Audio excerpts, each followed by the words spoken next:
নমস্কার, welcome to the Phoenix news. ট্রাম্পের 50% শুল্ক আরোপের তুখর জবাব দিল ভারত। ডি-ডলারাইজেশন নিয়ে ব্রিক্সের যে ভূমিকা, ব্রিক্সের যে নয়া পদক্ষেপ, তাতে তো ট্রাম্প সরকার যথেষ্ট টেনশনে ছিলেনই। এবার ইউরোপিয়ান ইউনিয়নের সঙ্গে ভারতের যে মুক্ত বাণিজ্য চুক্তি, এই স্বাক্ষর করাটা কিন্তু সোজাসুজি মুখের মতো জবাব দিয়ে দিল আমেরিকাকে। তার কারণ ব্রিক্সের অন্তর্ভুক্ত দেশগুলো কিন্তু ডলার বিমুক্তীকরণের উদ্দেশ্যে, মানে সোজা কথায় যে ব্রিক্সের অন্তর্ভুক্ত দেশগুলো আছে তারা ডলারের ওপর নির্ভরশীলতা কমাতে চাইছিল। সারা পৃথিবীতে ডলারের যে রাজত্ব, সেই রাজত্বটা কিন্তু অন্যান্য দেশগুলোর ওপর চাপের কারণ হচ্ছিল। অন্যান্য দেশগুলোর যে ট্রেডের ক্ষেত্রে বা বাণিজ্যের ক্ষেত্রে একটা সমস্যা তৈরি করছিল। সেখানে দাঁড়িয়ে ডলারের দাদাগিরি কমানোর জন্য ব্রিক্সের অন্তর্ভুক্ত যে দেশগুলো ছিল তারা এবারে একটা নতুন ব্যাংক নোট চালু করলো। 2024 সালে ভ্লাদিমির পুতিন সেই ব্যাংক নোটের একটা রেপ্লিকা প্রকাশ করেছিলেন, যেখানে আমরা দেখতে পেয়েছিলাম যে ব্রিক্সের অন্তর্ভুক্ত দেশগুলো তাদের পতাকা এবং তাদের পতাকার সঙ্গে সঙ্গে সেই দেশের কোনো একটা গুরুত্বপূর্ণ একটা সৌধর ছবি দিয়ে এই একটা মানে ব্যাংক নোট প্রকাশ করা হয়েছিল। এবং এর উদ্দেশ্যই ছিল ব্রিক্সের অন্তর্ভুক্ত যে দেশ, প্রথমে ব্রিক্সের যদিও 4টে দেশ ছিল, পরবর্তীকালে দক্ষিণ আফ্রিকা যুক্ত হয় এবং তারপরে আরো 10টি দেশ যারা যারা এই ডলারের যে দাদাগিরি তার থেকে বেরোতে চাইছিল, ডলারের উপর থেকে নির্ভরশীলতা কমাতে চাইছিল, তারা কিন্তু সকলেই ব্রিক্সের অন্তর্ভুক্ত হয়। আপাতত ব্রিক্সের মধ্যে কিন্তু 10টি দেশ রয়েছে যারা এই বাণিজ্য চুক্তির অন্তর্ভুক্ত, যারা নিজেদের মধ্যে যে ট্রেড করবে সেই ট্রেডে নিজস্ব যে কারেন্সি, নিজেদের দেশের কারেন্সি, সেগুলোকে ব্যবহার করতে পারবে। এবং এই বিষয়টা নিয়ে কিন্তু যথেষ্ট বিরক্ত ছিলেন ট্রাম্প সাহেব। এবং এই যে আমেরিকা, তাদের চিরকালই একটাই লক্ষ্য যে পৃথিবী জুড়ে সমস্ত বাণিজ্যের ক্ষেত্রে ডলারের প্রভুত্ব কায়েম করে রাখা। এবং এর ফলে এই ডলারের প্রভুত্ব কায়েম করার খেলায় লিবিয়া, ইরাক সহ অন্যান্য বহু দেশ বহু খেসারত দিয়েছে। এবং মার্কিন প্রেসিডেন্ট ট্রাম্প পরিষ্কার ভাষায় কিন্তু এই বিষয়টা জানিয়ে দিয়েছিলেন যে ডলারের মূল্য কমানোর যারা চেষ্টা করবে বা ডি-ডলারাইজেশনের চেষ্টা যারা করবে, তাদের উপরে, সেই দেশের উপরে বা সেই দেশের বাণিজ্য যে করা হবে যে সমস্ত পণ্যের ওপর, সেগুলোর ওপর 150%, 50-60%, 70% নয়, সোজাসুজি 150% শুল্ক চাপানো হবে। এবং এই শুল্ক চাপানোর যে হুমকিটা তিনি দিয়েছেন, এর মধ্যে তো মানে সেই সমস্ত দেশগুলো রয়েছে যারা যারা ডি-ডলারাইজেশনের যে একটা লিগ তৈরি হয়েছে তার মধ্যে রয়েছে। কিন্তু ভুলে গেলে চলবে না, ব্রিক্সের এই যে ডি-ডলারাইজেশনের পলিসি এবং এই লিগের মধ্যে 3টে মহাশক্তিধর দেশ রয়েছে। তাদের মধ্যে একটি রাশিয়া, একটি চীন এবং তৃতীয় হলো ভারত। Growing economy. এবং ভারত শুধু গ্রোয়িং ইকোনমি নয়, ভারতের কিন্তু সামরিক শক্তিও যথেষ্ট বেশি। সারা পৃথিবীর মধ্যে সামরিক শক্তিতে চতুর্থ হচ্ছে ভারত, এবং ইকোনমির দিক থেকে 3rd লার্জেস্ট ইকোনমি এখন ভারত, এবং সেটা আরো বাড়ছে। তো সেখানে দাঁড়িয়ে ভারতের মতো একটা দেশকে এই ডি-ডলারাইজেশনের জন্য তার উপর 150%, যদিও 50% সুদ আরোপ করা হয়েছে ইতিমধ্যে, কিন্তু 150% সুদ আরোপ করার মতো ঔদ্ধত্য মনে হয় না আমেরিকা এই মুহূর্তে দেখাতে পারবে, বা সেই সাহস এখনই আমেরিকার হয়েছে। তার কারণ রাশিয়া, চীন এবং ভারত 3 শক্তিশালী দেশ এর মধ্যে রয়েছে, এবং তার সঙ্গে আরো অন্যান্য দেশগুলো রয়েছে। একসঙ্গে সকলের সাথে শত্রুতা করবার মতো বোকামি মনে হয় না আমেরিকা করবে বলে। আবার অন্যদিকে আরেকটা ঘটনা ঘটে গেছে যেটা আমেরিকার ঘুম উড়িয়ে দেওয়ার পক্ষে যথেষ্ট। সেটা হচ্ছে যে 2 দশক ধরে টানাপোড়েন চলছিল ইউরোপিয়ান ইউনিয়ন এবং ভারতের মধ্যে একটা বাণিজ্য চুক্তি নিয়ে। সেই বাণিজ্য চুক্তির জট অবশেষে কাটলো, এবং 50% শুল্ক যে ভারতের ওপর আমেরিকা চাপিয়েছে সেটাকে অগ্রাহ্য করে ভারত কিন্তু একের পর এক নিজের অন্যান্য দেশের সঙ্গে বাণিজ্য চুক্তি করে যাচ্ছিল। এবং অবশেষে 9তম এবং সাম্প্রতিকতম বাণিজ্য চুক্তি হিসেবে যেটা ভারত স্বাক্ষর করলো সেটা হচ্ছে ইউরোপিয়ান ইউনিয়নের সঙ্গে মুক্ত বাণিজ্য চুক্তি। এবং এর ফলে যেটা হবে, ইউরোপিয়ান ইউনিয়নের অন্তর্ভুক্ত দেশগুলোর সঙ্গে ভারতের বাণিজ্যের পথ একেবারে সুগম হয়ে গেল। ভারতের সাথে ইউরোপিয়ান ইউনিয়নের এই বাণিজ্য চুক্তির ফলে যেটা হলো সেটা হচ্ছে 2 দেশের মধ্যে অবাধ বাণিজ্য এবার চালু হবে। এবং এই অবাধ বাণিজ্যর অর্থটা হচ্ছে হয় শুল্কহীন, অথবা 97 to 99% শুল্ক কম দিয়ে বাণিজ্য হতে পারবে। তো এই এই এই বাণিজ্য চুক্তির কথা মঙ্গলবারই জানা গিয়েছে এবং প্রধানমন্ত্রী নরেন্দ্র মোদী এবং অন্যদিকে ইউরোপিয়ান ইউনিয়নের প্রেসিডেন্ট উর্সুলা ভন দের লেন এই বিরাট ঘোষণাটা একত্রে করেছেন। উল্লেখযোগ্য বিষয় হচ্ছে যে 24শে জানুয়ারি ভারত সফরে এসেছিলেন উর্সুলা ভন দের লেন এবং প্রজাতন্ত্র দিবসে তিনি ছিলেন প্রধান অতিথি এবং সঙ্গে ছিলেন ইউরোপিয়ান কাউন্সিলের প্রেসিডেন্ট অ্যান্তোনিও দুই সান্তোস দি কোস্টা। প্রজাতন্ত্র দিবসে উর্সুলা এবং দ্য কোস্টার যে বডি ল্যাঙ্গুয়েজ আমরা দেখতে পেলাম সেটা হচ্ছে সব থেকে বড় আলোচনার বিষয়। তার কারণ সারা পৃথিবীর প্রত্যেকটা দেশের প্রত্যেকটা বড় বড় শক্তির নজর ছিল ভারতের 26শে জানুয়ারির এই অনুষ্ঠানের দিকে এবং প্রতিবারই কিন্তু ভারতের এই 26শে জানুয়ারি অনুষ্ঠানে কোনো না কোনো দেশের কোনো রাষ্ট্রনেতা বা গুরুত্বপূর্ণ মানুষকে আমন্ত্রণ জানানো হয় প্রধান অতিথি হিসেবে।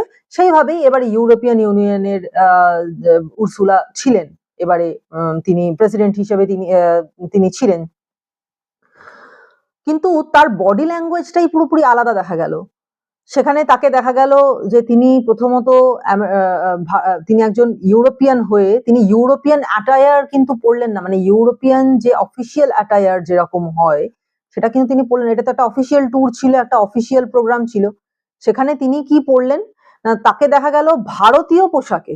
তিনি বারাণসী স্পেশালিটি যে বেনারসি কাপড়, তো সেই বেনারসি ব্রোকেডের একটা গলাবন্ধ সোনালী মেরুন বেনারসি কিংখাব এই ধরনের একটা পোশাক যে রাজা মহারাজারা একসময় পরতেন সেই ধরনের একটা পোশাক তিনি পরেছেন। তার সঙ্গে পরেছেন স্লিম ফিট সাদা রঙের ট্রাউজার্স এবং প্রধানমন্ত্রী নরেন্দ্র মোদীর সঙ্গে তার যে জেস্চার দেখা গেল, তিনি কিন্তু হাসি মুখে হাত জোর করে প্রণাম করলেন, নমস্কার করলেন। তো এই বিষয়গুলো কিন্তু প্রত্যেকের চোখে পড়েছে। তার কারণ একজন রাষ্ট্রনেতার এই ধরনের জেস্চার, বডি ল্যাঙ্গুয়েজ এই প্রত্যেকটা কিন্তু কোনো না কোনো ভাবে একটা ইম্প্যাক্ট ফেলে, মিনিংফুল হয়। অকারণে কেউ কিছু করেন না। তো এর পেছনে যেটা বড় কারণ রয়েছে সেটা তখনও হয়তো কেউ বুঝতে পারেনি। হয়তো সবাই মনে করেছিল যে এটা একটা সাধারণ একটা বিষয় বা তিনি ভারতের প্রতি যথেষ্ট মানে ভারতকে পছন্দ করেছেন, কিন্তু শুধু এইটুকু বললে কম বলা হয়। দেখা গেছে যে প্রত্যেকটা মুহূর্তে যখন আমাদের ক্যামেরা ফোকাস হয়েছে আমরা দেখতে পেয়েছি নরেন্দ্র মোদী বা তার দুদিকে বসা দি কোস্টা এবং উর্সুলার দিকে। দেখা গেছে প্রধানমন্ত্রী নরেন্দ্র মোদী দুজনকেই কিন্তু কোনো কিছু দেখিয়ে দেখিয়ে বিভিন্ন বিষয়গুলোকে দেখিয়ে দেখিয়ে সেগুলোকে বুঝিয়ে দিচ্ছেন এবং তারাও কিন্তু ভীষণ ইন্টারেস্ট, তাদের মুখ চোখে ইন্টারেস্ট ব্যাপারটা কিন্তু চুইয়ে পড়ছিল। তারা যে ইন্টারেস্টেড সেটা দেখে বোঝা যাচ্ছে। এটা সারা বিশ্ব দেখতে পেয়েছে। শুধু তাই নয়, বিশেষভাবে যে আমন্ত্রিত বিদেশি অতিথিরা ছিলেন তাদের যে বসার ভঙ্গি সেটা থেকেও কিন্তু অনেক কিছু মানে প্রকাশ পেয়েছে। ভারতের যে ইন্টেলিজেন্স এজেন্সির কর্তা ব্যক্তিরা তাদের নজর ছিল এগুলোর উপর এবং তারা বলছেন যে প্রত্যেকটা মানুষের মানে বিশেষ করে এই ধরনের রাষ্ট্রনেতাদের তাদেরকে কিন্তু প্রত্যেকটা জায়গায় তাদের প্রত্যেকটা পয়েশ্চারের উপর নজর রাখা হয়, যে সেই পয়েশ্চার থেকে বোঝা যায় যে তিনি ঠিক কোন মনোভাব নিয়ে বিষয়টাকে দেখছেন। তো সেখানে দাঁড়িয়ে এখানে যে মনোভাব তাদের দেখা গেল তাতে বোঝা গেল যে তারা অত্যন্ত ভারত সম্পর্কে ইন্টারেস্টেড। এখন হবেন না কেন? প্রজাতন্ত্র দিবসের রঙিন প্যারেড, এরকম রঙিন প্যারেড খুব কম দেখা যায়, রঙিন এরকম প্রদর্শন খুব কম দেখা যায়, কারণ আমাদের দেশের যেটা সব থেকে বড় শক্তি ইউনিটি ইন ডাইভার্সিটি, তার তার একটা যথেষ্ট বড়সড় প্রমাণ কিন্তু এবারে দেখা গেল যে বন্দে মাতরমের 150 বছর মানে 150 বছরের উদযাপন কিভাবে হতে পারে। প্রত্যেকটা ভারতের যে নৃত্য আঙ্গিক রয়েছে সেই প্রত্যেকটা নৃত্য আঙ্গিককে নিয়ে বন্দে মাতরম গানটার ওপরে এত সুন্দর মানে প্রদর্শন এর আগে কখনো আমরা দেখতে পাইনি, এরকম দেখা যায়নি।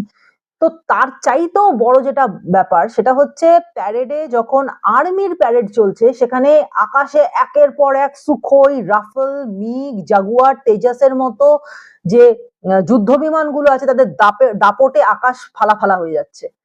অন্যদিকে সূর্যাস্ত্র রকেট লঞ্চার, অর্জুন ট্যাঙ্ক, দূরপাল্লার ব্রহ্মোস, S-400 প্রতিরক্ষা ব্যবস্থা, নতুন হাইপারসনিক মিসাইল, এগুলোর যে গর্বিত প্রদর্শন ভারতের যে প্রজাতন্ত্র দিবসে প্যারেডে হলো, সেটা কি শুধুমাত্র প্রদর্শন বলে মনে হয় আপনাদের? এটা শুধু প্রদর্শন ছিল না, এটা ছিল একদিকে সারা পৃথিবীর সামনে ভারতের নিজের পেশি শক্তির আস্ফালন, যে ভারত এখন আর আবেদন নিবেদন নীতিতে বিশ্বাস করে না, ভারত শান্তিতে বিশ্বাসী। অবশ্যই ভারত শান্তিতে বিশ্বাসী, শান্তি বা ক্ষমাই পরম ধর্ম ভারতের জন্য। কিন্তু যদি ভারতের ওপর কুনজর কেউ দেয় বা কুদৃষ্টি যদি কেউ দেয়, তাহলে সেক্ষেত্রে তাকে কিভাবে তাদেরকে বুঝিয়ে দিতে হয় ভারত কতখানি শক্তিমান, সেটাও কিন্তু ভারত দেখিয়ে দিল। এবং তার উদাহরণ হিসাবে অপারেশন সিন্দুরে ঠিক কিভাবে বিমান সংযোজন করে অপারেশন সিন্দুরকে একেবারে কার্যকরী করা হয়েছিল, কিভাবে অপারেশন সিন্দুর করা হয়েছিল তার পরিষ্কার প্রমাণ দেওয়া হলো। এবং পাকিস্তানের পক্ষ থেকে যে রাফাল বিমানকে ধ্বংস করার কথা বলা হয়েছিল, রাফাল বিমানকে নাকি তারা নামিয়েছে, ধ্বংস করেছে ভারতের একটি বিমানকে। ভারত কি একটা কি বলবো, এই বিষয়টা হচ্ছে গিয়ে বেশ একটা হাস্যকর হয়ে গেল।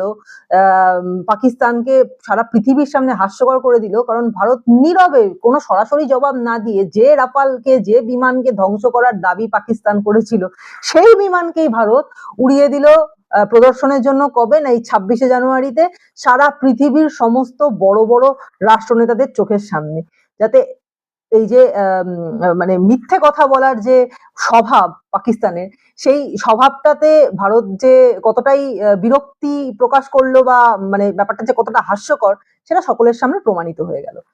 এবং তার সঙ্গে আরেকটা ব্যাপারও কিন্তু দেখতে হবে, যে এই সামরিক শক্তির যে প্রদর্শন, সেটা শুধুমাত্র পেশি শক্তি দেখানো তাই নয়, যুদ্ধাস্ত্রের বাজারে ভারতের নিজের স্থান পাকা করা। কারণ এই যে যুদ্ধাস্ত্রগুলো ভারতে নতুন করে তৈরি হচ্ছে, ডিআরডিও তৈরি করছে বা অন্যান্য দেশের সঙ্গে, রাশিয়ার সঙ্গে একসঙ্গে কোলাবোরেট করে ভারত তৈরি করছে, সেগুলো যে কতখানি ভয়াবহ বা সেগুলো যে কতখানি অব্যর্থ, সেই বিষয়টাও কিন্তু লোকের কাছে, সাধারণ মানুষের কাছে এবং অন্যান্য দেশের যারা রাষ্ট্রনেতা তাদের কাছে পরিষ্কার হয়ে গেল।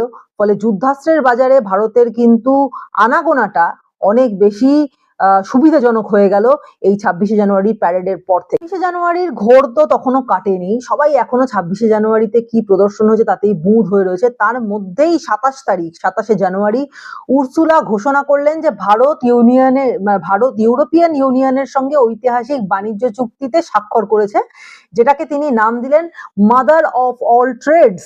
এবং এটা শুধু এবং দেখা গেল যে প্রধানমন্ত্রী নরেন্দ্র মোদী এদিকে, একদিকে উর্সুলা, অন্যদিকে ডিকোস্টা, দুজনের সঙ্গে হাত ধরে তিনি দেখাচ্ছেন যে এবারে ইউরোপিয়ান ইউনিয়নের সঙ্গে ভারতের যে বাণিজ্য চুক্তি, সেটা ফাইনালি 20 বছরের জট কাটিয়ে স্বাক্ষর করা হলো। এবং এতে লাভবান দুপক্ষই হবে। কিভাবে হবে না, ইউরোপিয়ান ইউনিয়নভুক্ত দেশগুলোর সঙ্গে ভারতের যে ট্রেড বা বাণিজ্য, সেটা অনেক বেশি সুগম হবে এবং একই সঙ্গে প্রায় শুল্কহীন অথবা 97 থেকে 99% কম শুল্ক দিয়ে বিভিন্ন পণ্য ইউরোপ থেকে ভারতে এবং ভারত থেকে ইউরোপিয়ান ইউনিয়নের অন্তর্ভুক্ত দেশগুলোর বাজারে ট্রেড করা যাবে বা ব্যবসার জন্য ব্যবহার করা যাবে, ব্যবসা করা যাবে। এবং এতে যদিও কিছু কিছু এখানে রয়েছে ব্যাপার, যে যেমন ভারতের বাজারে কৃষিজাত এবং দুগ্ধজাত পণ্যের বাজারে কিন্তু ভারত ইউরোপিয়ান যে পণ্য সেগুলোকে অ্যালাউ করছে না। সেরকম ইউরোপেও কিন্তু ভারতের বেশ কিছু চাল বা অন্যান্য বেশ কিছু পণ্যকে ইউরোপেও কিন্তু অ্যালাউ করা হচ্ছে না, ভারতের এই পণ্যগুলোকে অ্যালাউ করা হচ্ছে না ইউরোপের বাজারে। এই কয়েকটা সমস্যা রয়েছে, কয়েকটা এখনো পর্যন্ত জট রয়েছে, কিন্তু তার বাইরে মোটামুটি 90% বা 95% জট কেটে গিয়ে ফাইনালি চুক্তি স্বাক্ষর করা হলো। এবং এতে যেটা হলো যে আমেরিকার যে অনিশ্চিত বাণিজ্য নীতি, তাতে কিন্তু 50% ট্যারিফ অ্যাড করার ফলে ভারতের বাণিজ্য অনেকটা ধাক্কা খেয়ে গেছিল। সেখানে দাঁড়িয়ে এই নীতির যে আঘাত, সেটাকে সামলে ভারতের যে পোশাক, ওষুধ, পেট্রোলিয়াম, গয়না সহ একাধিক পণ্যের বাজার নতুন করে চাঙ্গা হবে। এতে লাভ হিসেবে ভারতের মার্কিন আগ্রাসী নীতিকে একটা মুখের মতো জবাব দেওয়া হবে এবং তার সঙ্গে ঝিমিয়ে পড়া যে বাজার, সেটা চাঙ্গা করা হবে। এবং অন্যদিকে ইউরোপের যেটা সুবিধা হবে, সেটা হচ্ছে যে চীনের ওপর যে প্রচন্ডভাবে তারা অতিরিক্ত নির্ভরশীলতা, সেটাও কমে যাবে। সুতরাং moral of the story is, আমেরিকার চোখ রাঙানিকে ভয় না করে আত্মনির্ভর ভারতের পক্ষ থেকে একটা কঠোর বার্তা দেওয়া হলো ট্রাম্পকে, যে ভারতকে আটকানো সম্ভব নয়। যেখানে পথের শেষ বা পথ পাওয়া যায় না, ভারতবর্ষ সেখানে পথ তৈরি করে সেই পথে চলতে জানে। এবং সেই পথে ভারতকে অনুসরণ করবার মতো অনেক দেশ রয়েছে যারা ভারতকে দেখে অনুসরণ করে সেই পথে অগ্রসর হয়। কিন্তু যাকে পথ দেখানো সেই কাজটা কিন্তু এর আগেও ভারত করেছে, আজও ভারত করে দেখালো। এবং এই যে বার্তাটা দেওয়া হলো ট্রাম্পকে, তাতে ট্রাম্প সাহেবের গাত্রদাহ হবে বটে, তবে কিছু বলতে পারবেন না। তার কারণ কোন রকম দুর্ব্যবহার বা কোন রকম সরাসরি সংঘাতে না গিয়ে খুব ডিপ্লোম্যাটিক্যালি উত্তরটা দিয়ে দিলেন ভারতের যারা নীতি নির্ধারকরা রয়েছেন তারা, এবং সর্বোপরি যিনি বিশ্বগুরু হওয়ার পথে এগিয়ে গিয়েছেন সেই ভারতের প্রধানমন্ত্রী শ্রী নরেন্দ্র মোদী। এবং তার ফলে আমাদের দেশের ব্যবসা বাণিজ্যের যে একটা সাময়িক ধাক্কা খেয়েছিল আমেরিকার এই বাণিজ্য নীতির ফলে, সেই ধাক্কাটা সামলে নতুন করে যে ভারতের বাণিজ্য চাঙ্গা হয়ে উঠবে আর বলার অপেক্ষা রাখে না।